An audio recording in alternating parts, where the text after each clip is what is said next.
Sup, you beautiful bastards. Hope you've had a fantastic Thursday. Welcome back to the Philip DeFranco Show, and let's just jump into it. And the first thing we're going to talk about today is a story that involves a controversy in the music industry, online entertainment, and it's another example of kind of India versus the rest of the world. And that last thing, I mean not as like an India versus Pakistan, but more a T-Series versus PewDiePie sort of way. And that's because today's story involves an Indian rapper by the name of Badshah, whose music video for his song Pagal broke the YouTube record for the most views in 24 hours. And reportedly, in that time span, that song hit 75 million views, which beat the record which was set by BTS back in April and was previously held by artists like Ariana Grande and Blackpink. And the thing is, Badshah actually broke this record back when the video premiered on Sony Music India's channel on July 10th. But the reason you might be just hearing about this now is because YouTube has remained pretty silent on this matter, and that has become big news. In the past, they've made sort of announcements, they sent out congratulation tweets when BTS, Blackpink, and Ariana Grande broke the record. Hell, even recently they tweeted in praise of Taylor Swift setting the record for highest female and solo 24-hour debut, which are smaller records in comparison, but they've still said absolutely nothing since Badshah's video debuted, and they're not the only ones. In fact, even the Guinness World Records site, which claims to keep the record up to date, still shows the title belonging to BTS. Once again, keep in mind, this isn't something that happened yesterday, it's been about 3 weeks. And so a lot of people have been calling out YouTube for not giving credit to Badshah for breaking this record, with a lot of people saying they are ignoring the milestone because his music is not popular in the West. People saying it's because he's Indian, that it's racism plus corporate control, but others are claiming that it's actually for a different reason, with some claiming that it could be because Badshah and Sony bought ads to get more views. According to a recent Bloomberg report, labels can buy an ad space on YouTube that will place a music video between other clips, and quote, if viewers watch the ad for more than a few seconds, YouTube counts that as a view, boosting the overall total. However, of note there, Badshah isn't the only record-breaking artist to use this practice. According to Bloomberg, both Blackpink and Taylor Swift have gotten views from ads for their recent videos. So some people, especially BTS fans, as that band did not buy ads to get views, are calling out this practice, with some calling the views fake or saying that the practice is cheating. But still, others are confused as to why the company who has congratulated artists who have purchased ads did not congratulate Badshah. Because yes, while some argue that Badshah could have benefited the most from this strategy due to cheap ad prices in India, some think that there's still kind of a double standard on YouTube's part. Now ultimately, that is where we are with this story. We still haven't seen an official YouTube response, but Bloomberg reported that according to people familiar with the company's thinking, they are now reevaluating the way it judges records. Which I will say, I feel like that does make sense. You shouldn't be able to win a record just because you threw money and someone kind of saw 10 seconds of your video, even though they weren't actively looking for it because it was an ad. But at the same time, I personally wonder how they would handle it, because the part of YouTube's business model does involve companies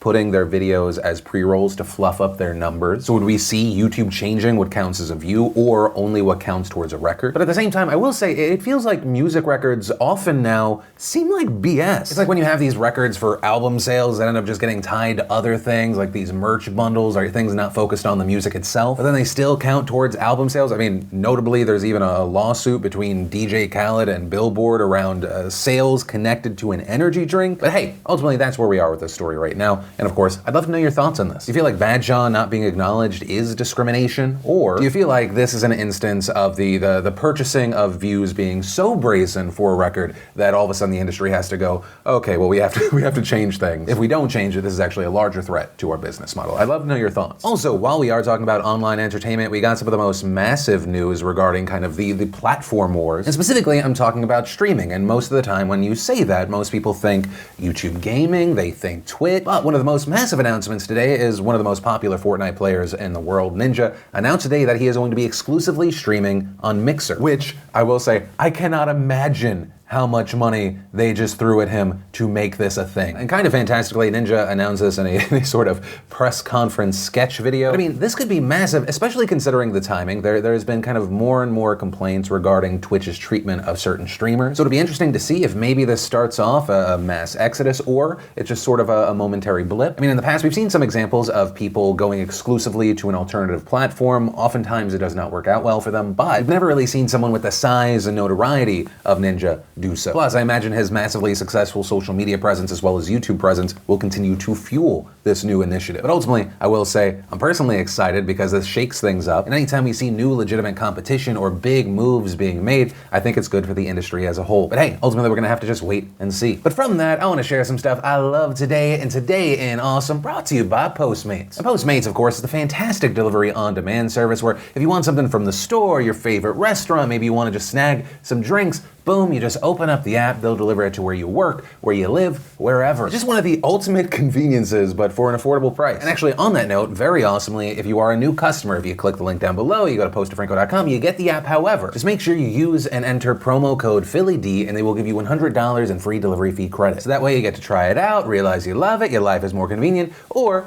you tried it for a little bit and your life was convenient for a little bit. Main point, click the link, check it out, enjoy. The first bit of awesome today is it is Thursday, which means there's a brand new extra Rogue Rocket News deep dive. And today the team looked at webcam hacking, privacy online. So after today's show, if your brain's still hungry, be sure to check that out. Then the infographic show gave us high school versus college, which sucks more. We got the season 3 trailer of 13 Reasons Why, which includes a notable character's death. We got Idris Elba on Hot Ones. We had David Dobrik showing Glamour, the last thing on his phone. And then fantastically, the Phil.Chrono.GG partner game of the day today is Spec Ops: The Line. It is a fantastically well reviewed, but also I will add my opinion to it. It is a fantastic game. It's a first-person shooter, and the gameplay is great, but the thing that really makes this shine is the story. It's been a minute since I played it, but it sticks with you. And best of all, if you buy it using our link before 9 a.m. tomorrow and or while supplies last, instead of the regular $30 price tag, you can get it for just $5.89. That is 80% off, so enjoy. And if you want to see the full versions of everything I just shared, the secret link of the day, really anything at all, links as always are in the description down below. Then, of course, last night it was the second round of the second run of Democratic debates, and there were several notable moments last night, but two of the kind of biggest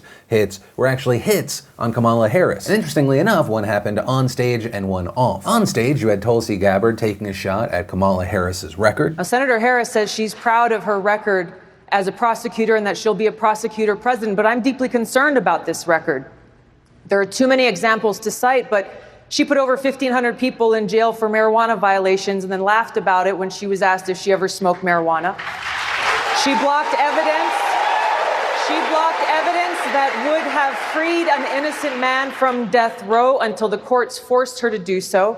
She kept people in prison beyond their sentences to use them as cheap labor for the state of California. The bottom line is, Senator Harris, when you are in a position to make a difference and an impact in these people's lives, you did not. And worse yet, in the case of those who were on death row, innocent people, you actually blocked evidence from being revealed that would have freed them until you were forced to do so. There is no excuse for that. And interestingly enough, Harris on stage defended herself by saying that she was against the death penalty, saying when she had the option to seek the death penalty or not, she didn't, which didn't seem to address a lot of the criticism. But also, that moment seemed to lead to a post-debate moment where, even a CNN editor described it with the headline, "How you know Tulsi Gabbard really got under Kamala Harris's skin." Harris reportedly said, "This is going to sound immodest, but obviously I'm a top-tier candidate, and so I did expect that I'd be on stage and take some hits tonight when people are at 0 or 1% or whatever she might be at. So I did expect to take some hits tonight." So there was that, and she later went on to call Gabbard an apologist for Syrian dictator Bashar al-Assad. But then regarding the moment off the stage, it actually involved Tomi Lahren, who tweeted, "Kamala, did you fight for ideals or did you sleep your way to the top with Willie Brown?" Which, regarding that, reportedly in the mid-1990s, Kamala Harris had a relationship with San Francisco Mayor Willie Brown, something that Willie Brown actually at the beginning of the year even addressed in an op-ed, saying, quote, "Yes, I may have influenced her career by appointing her to 2 state commissions when I was Assembly Speaker. I certainly helped with her first race for District Attorney in San Francisco," but then also adding, "I have also helped the careers of House Speaker Nancy Pelosi, Governor Gavin Newsom, Senator Dianne Feinstein, and a host of other politicians." And adding, "The difference is that Harris is the only one who, after I helped her, sent word that I would be indicted if I, quote, so much as jaywalked while she was DA." Right, and I explained that just so you have some background and understand the context there. But regarding Tomi Lahren's tweet,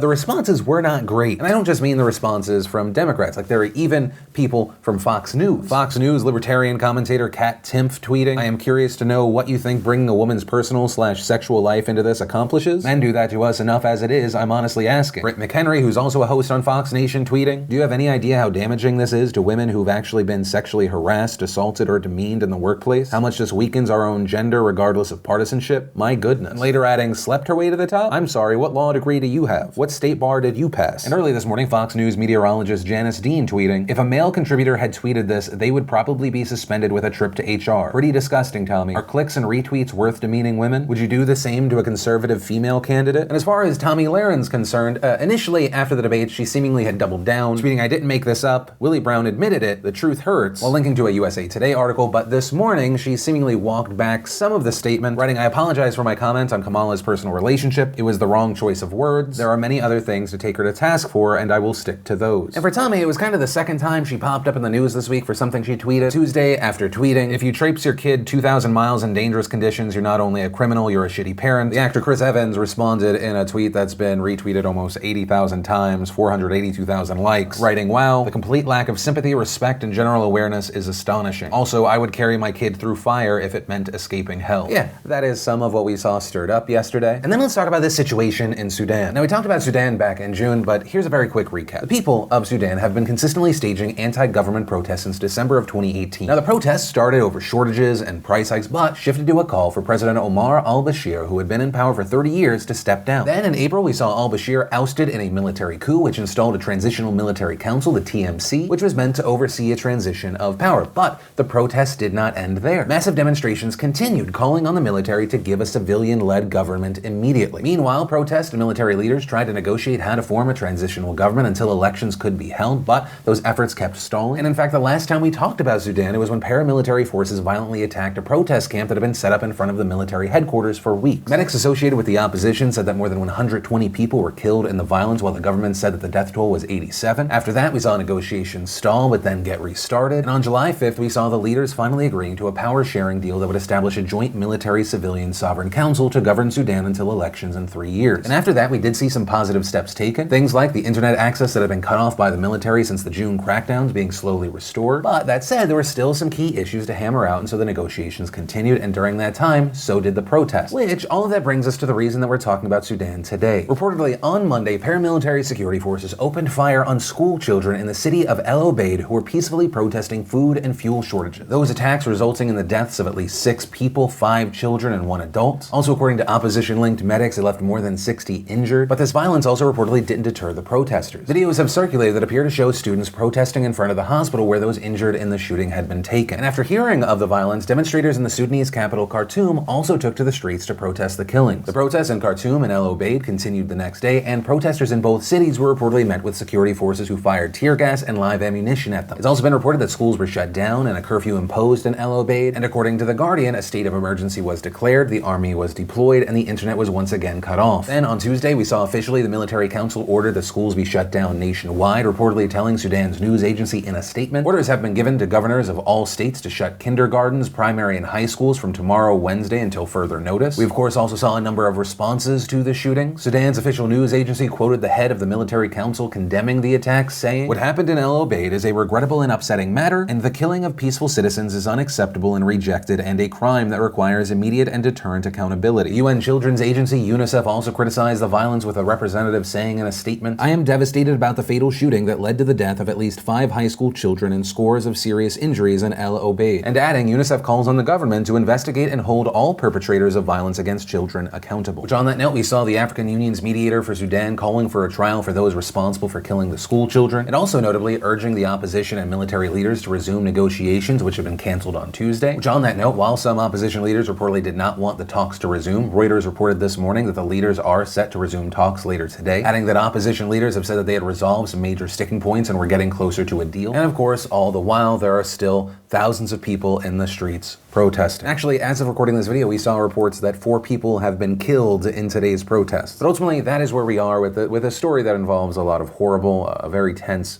situation. We're gonna have to wait to see what happens from here. And that's where we're going to end today's show. And hey, if you liked today's video, I'd love if you took a second to hit that like button. Also, if you're new here, you want more of these dives into the news, be sure to hit subscribe. Definitely click that bell to turn on notifications. Also, if you're not 100% filled in, your brain is still craving more, be sure to check out today's extra bonus news deep dive right here over at Rogue Rocket. Or if maybe you missed yesterday's Philip DeFranco show, you want to catch up, you can click or tap right there to watch that as well. But with that said, of course, as always, my name's Philip DeFranco. You've just been filled in. I love yo faces, and I'll see you tomorrow.